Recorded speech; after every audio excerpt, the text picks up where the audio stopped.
According to a new book by two New York Times reporters, book's actually not even going to be coming out till May 3rd, but we're already getting, as we often do with these big name books, we're getting some excerpts, we're getting some things revealed to the public, to gin up hype about this new book. And this, of course, will be the very first book out about the inner workings of the Biden administration, the trials and tribulations of that first year. And one of the biggest tribulations they've had is Democratic Senator Kyrsten Sinema.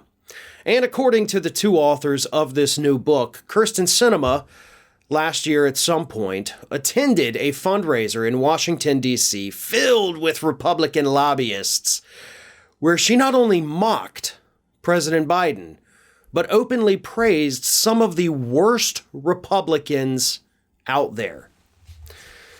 Let me read this. This is from LGBTQ Nation. No, I'm sorry. This is from Axios. Sorry. At a private fundraiser in D.C. with a Republican-heavy group of lobbyists, which hasn't been reported before, she portrayed herself as anti-tax and anti-government. Now, before I even go on, let's stop right there for a moment. Anti-tax and anti-government. Is there anything in the Democratic platform that suggests that that party or its members are anti-tax and anti-government? No, there is not. Meanwhile, on the Republican side, those are pretty much the only two things the party stands for, in addition to, overt racism and voter suppression and culture wars. But no tax, no government. Those are the top two tenets of the Republican Party. So I think it's safe to say at this point, Sinema's definitely not on the left, not even a little bit. But Axios continues. She mocked Biden while speaking warmly about House GOP leader Kevin McCarthy and even defending far-right Representative Andy Biggs of Arizona, who denied the election results and claimed Antifa had infiltrated the Capitol riot. "I love Andy Biggs," she said. "I know some people think he's crazy, but that's just because they don't know him."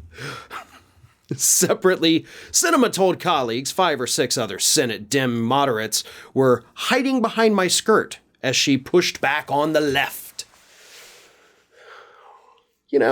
Reading that last sentence there reminds me a lot of those idiot, cowardly Republicans, right? Oh, behind the scenes, they're all with us. They all hate Trump. But, they're not going to come out and say it. It's bullcrap. It is total 100% bullcrap.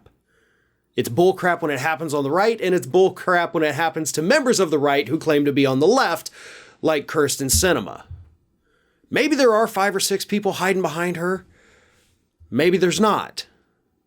But that is the exact same thing we see coming from these Republicans who say that, oh yeah, there's a whole gaggle of us back here who don't like Trump. They don't want to come out publicly. Oh, but super trust me, right?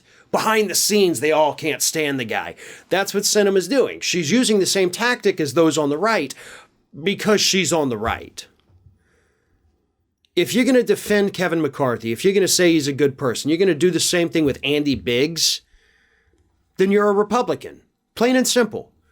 So just admit it, Kyrsten. Hell, if you admit it right now, if you switch parties, suddenly you're still in the majority. Right? You literally have nothing to lose.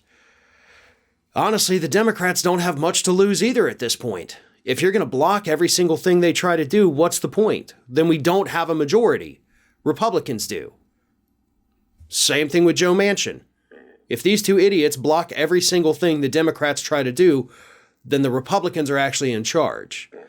So y'all might as well go ahead and switch your party affiliation. You're not going to hurt our feelings. You're not even going to change what's going to be able to come out of that Senate. You're a bunch of piece of crap individuals who fleece their supporters, at least in the case of Sinema, and it's going to cost you your career. Sinema, as it stands right now, even though she's not up for re-election just yet, has no chance of winning. She's going to lose her next election. Even if she were to switch parties and run as a Republican, she'd still lose. Your career in the Senate is over. So, you can go on, be a lobbyist. You can probably sit on some corporate boards. You're going to make a ton of money, right? So why not just quit now and go do that? We don't need you spending a couple more years in that Senate, pretending to be something you're not, and laughing at all of us behind closed doors. Thanks for watching, and if you like what you saw, don't forget to like, comment, share, and most importantly, subscribe to our Ring of Fire channel here.